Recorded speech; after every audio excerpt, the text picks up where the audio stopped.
Let me flip this page. Recycle your cash, get paid to buy HMOs. As I said, normally we would do this bit on a Saturday when we get relevant to how to actually physically do this.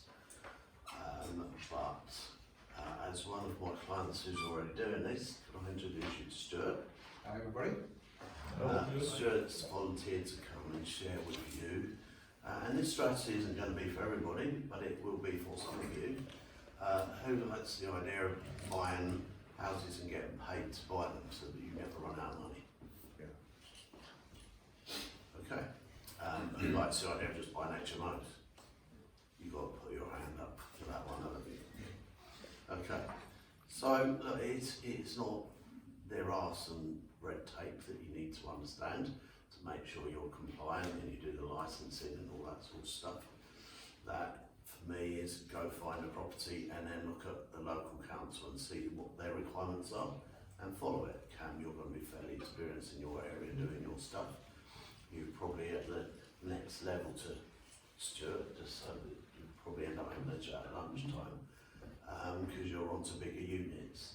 But to start off with, my first thing when you're buying HMO properties is make sure they have 5 rooms. Okay, not 4 rooms, not 3 rooms, but 5 rooms. Okay, because 4-room HMOs are not very profitable, and they're far better off being single let as a single let property. So, Stuart, thank you for coming and sharing stuff with people today. My pleasure. Could you give us a bit of your background pre-property? Yeah, sure. So I'm a finance director by trade, an accountant way back when, and I was a finance director up until full-time up until actually just the end of last year. And I guess my journey into property started because I guess have you been talking today about what your vision is? Not yet. Not yet. Well, you'll do that later today, it's very interesting, and I figured out that I really wanted to live life on my own terms, and that was because as a finance director, I used to run a particular finance for a particular business. I then got asked to run that business, and then I remember the head office coming over one day and saying to us, do you know what, we've got this really great idea, we're going to shut you down and move you to Vietnam. And that was the day when I was earning a 6-figure salary, doing very well, and it broke my heart because I had 200 people that were relying on me for their livelihoods. And quite frankly, it took me probably 18 months or so to get over it. But I knew it, when that happened to me, I was like, really? Do you know, I do not want any more not to be able to live life on my own terms, and that's what started. So you started going into property, and what he basically did, he went on a training day. There's lots of stuff out there where you can learn to buy property, and maybe if you're lucky they'll teach you a little bit about HMOs, where you can actually max your profits from rental properties. But for me, that's how much money have you got to put down as deposits, and when you've run out, and that's your income. If you're lucky, 3 or 4 years later, if we've had some capital appreciation, you can refinance the properties and pull some cash out and use some more deposits. For me, I want to recycle my cash. I want to put my money into something that actually gives me money back out more than I put in the first place, as well as acquiring a property that cash flows. And I know when we first spoke about that concept, you're like, yeah, right. Yeah, that's very true what Clint said there. Because you bought a couple of properties, haven't you? I had, absolutely. So I'd read that when I was on holiday. I read that Robert Kiyosaki book, if anyone's read it, Rich Dad Poor Dad. If you haven't read it, then from the back of that, read a property investment book, and from the back of that, I attended some training, not with Glenn, with somebody else, and I thought at that time there's all these strategies, and to me it was like HMOs. Yeah, okay, that kind of makes make sense to me. And Glenn's dead right. The first couple I did, by actually a lot of standards, they're really great. I mean, I put probably 20 grand in per property, and they're making, and if I put 20 grand in the bank, you know, you're making 0.5%, 1%, whatever, and they're cash flowing me between £500 and £800 a month each. So it's like, to me, that's like, whoa, brilliant. But on the other hand, you know, you do that a few times and you've got no cash left. So that's unless not you're Robbie Fowler and you're earning. exactly.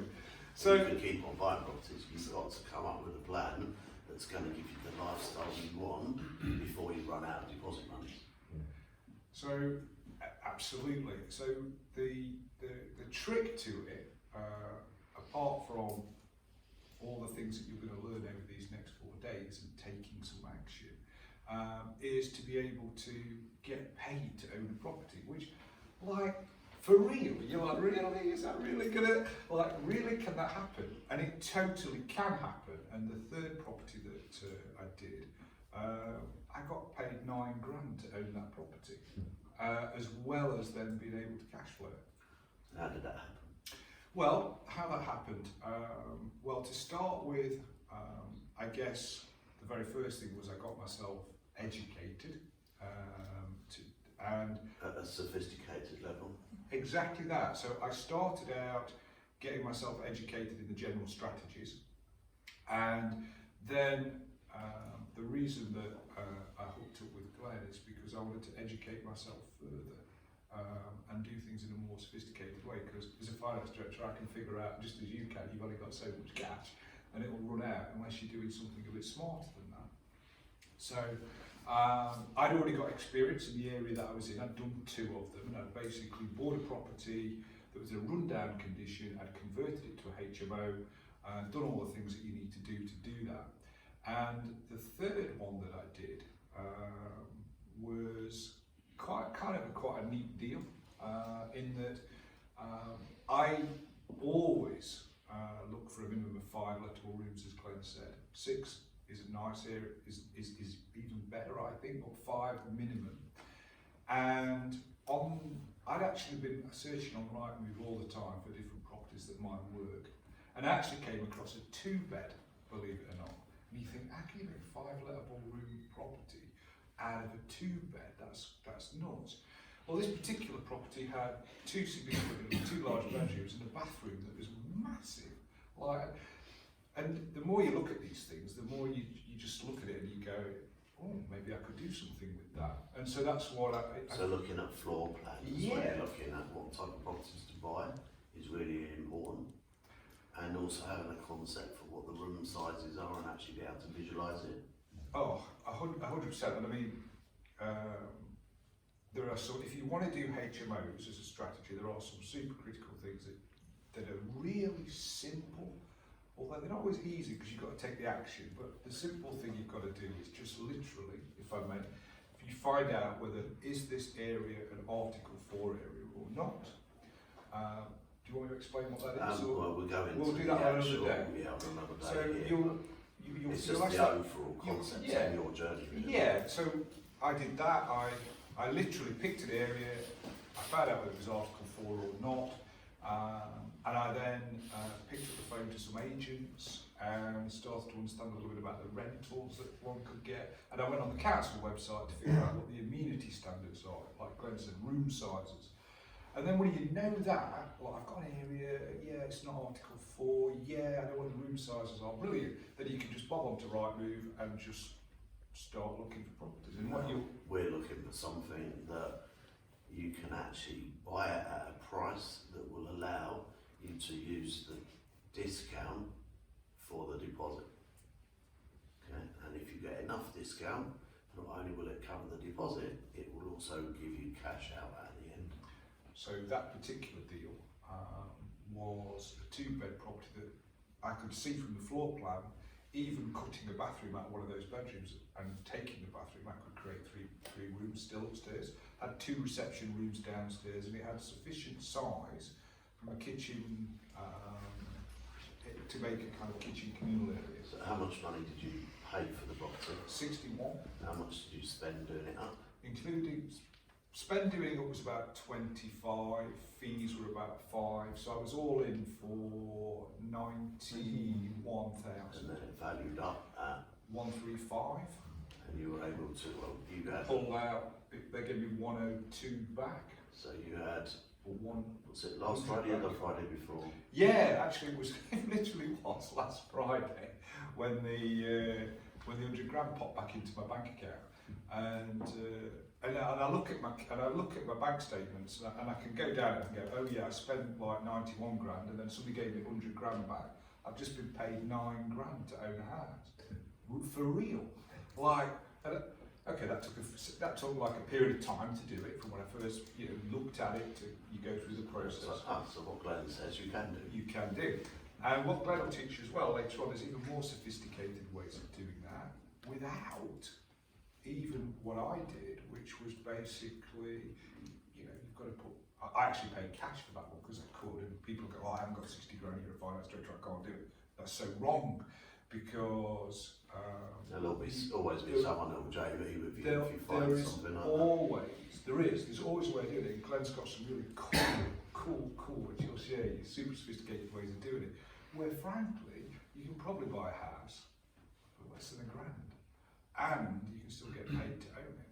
So, great, last week, 9 grand net dropped in my bank, or 100 grand dropped in, and then you are renting it out, Peru, and I'm a little bit cautious in terms of the numbers that I assume. So a 5-bed in the area that I'm in, if you've got it full, you're going to typically cash flow £800 plus.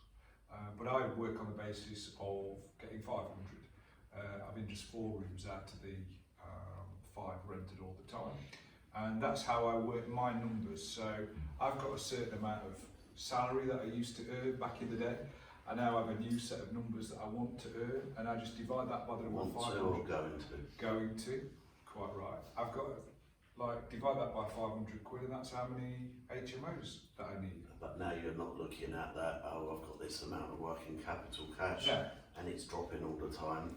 Can I get this end cash flow goal out of my pot of cash?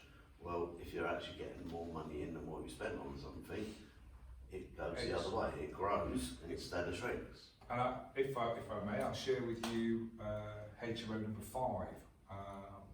This is really exciting, at least in my world. We bought that property for 72 grand, and it's already got grandfather rights, meaning it was a HMO previously before this so-called thing called Article 4 came in, which Glenn will no doubt explain another day, but don't worry about it. Anyway, bottom line, I got it for 72 grand. Wow, cool. And I'm going to spend on it probably, I don't know, 20 grand. So 82, 92. Did you get a mortgage on that one? This one we got a bridge to term mortgage. Which is from our broker. And what that means is that basically, what's nice about this particular type of deal is the lender will give you the finance on the purchase price. Great. So at 72 grand, I'll probably have to put 20 grand in, something like that. And they will also give you, if you choose, 100% of the development finance. So let's say I want 20 grand to invest, they'll give me the 20 grand as well. It's your choice. I've not chosen to do that just because I wanted to keep my costs down, but you can. And the best thing about it is that right at the front of the process, the lender sends their valuer and gives you a hard valuation as if it had been done. So valuers are a pain because they can be very fluid. So this is damage limitation. Yeah. You know the result before you even start. Exactly. Before you're even committed. So I know on this particular deal, I'm going to be in it for just over 100 grand, and I already know it's been valued at 160. How cool is that? That deal should pay me 20 or 30 grand when it's all said and done to own it. How cool is that? That's so cool. And then it will rent. Superb. And that's the 5th HMO that it literally is literally is going through as we speak. So, winding forward from there, the area that Stuart's in, not over fond of the actual area, and there's no capital appreciation. He's underestimating it. He hates it, and he's guiding me quite rightly to look at a different area. So what we've set up as a strategy for Stuart is to buy 10 properties in 10 months and recycle his cash every single time out of the 10 properties in that area. So he's then got a group of properties that are generating, being run by the same management agent, and then we're going to redefine his area, and he's going to go to an area where we can actually get some capital appreciation. So instead of just being in an area where there's no capital appreciation, we go into an area where there's capital appreciation. So that will be slightly harder because the discounts in slightly higher value areas aren't as good. We're going to look to go into an area to buy another 10 properties where the profit will be the same. We'll get cash back on every deal, but there's capital appreciation. Now that's going to be in a slightly different area, but instead of working with estate agents, we're going to run a marketing campaign, okay, which means that we'll be going direct to vendors. When we're direct to vendors, we can get better deals and we can structure it even better. Because through using option agreements and a nominated party, we can actually get our cash straight out on the same day and transact at the higher value, and I'm going to share that with you on day 3, how to do that. Okay? Literally, deposits in and back out again on the same day.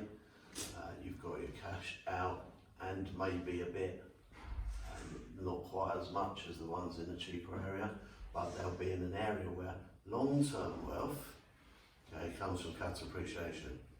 What you live off tends to be your monthly cash flow. So if you've got great cash flow, that's going to give you a great monthly income and you can live off it, but your real wealth is going to come from the capital appreciation, which is why I don't particularly like the area that you've chosen at the moment, but we run with it because you can get deals that give you cash back even for estate agents.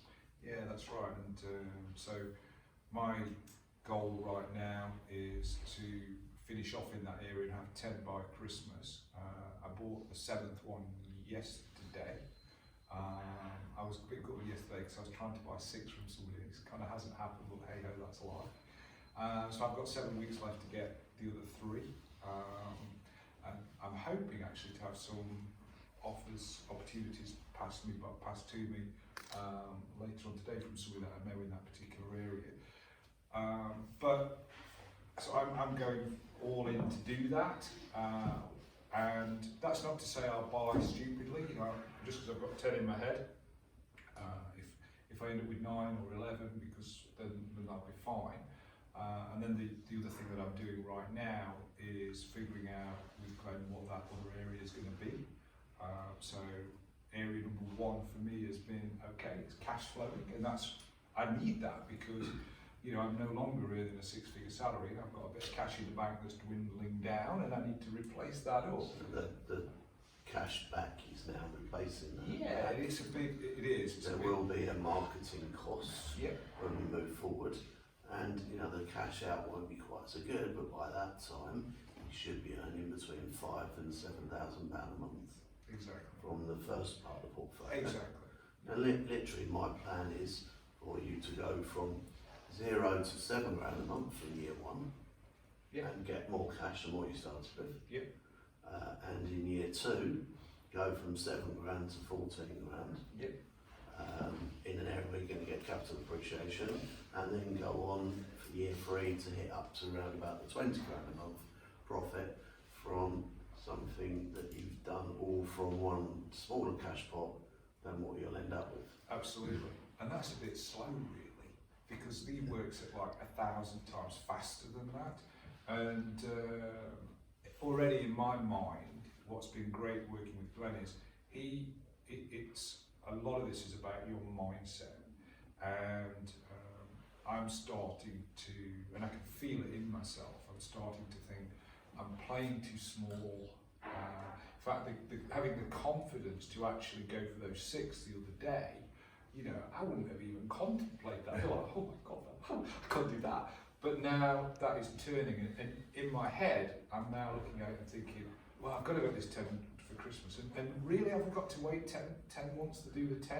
And the answer to that is probably not. I've just got to grow myself and work with Glenn for his support in that growth. We've already shared with you how to get paid for buying hotels that will generate, you know, 10 and 15 grand per month per deal. Maybe not quite that amount of profit, but it will be the same profit as buying 4 or 5 properties all at the same time. Yeah. So that's moving up, and what I've done is let Stuart go through his comfort zone, doing what he's doing. Now he's getting a bit hungry, whereas if your comfort zone's okay, you can go straight into that stuff. Absolutely.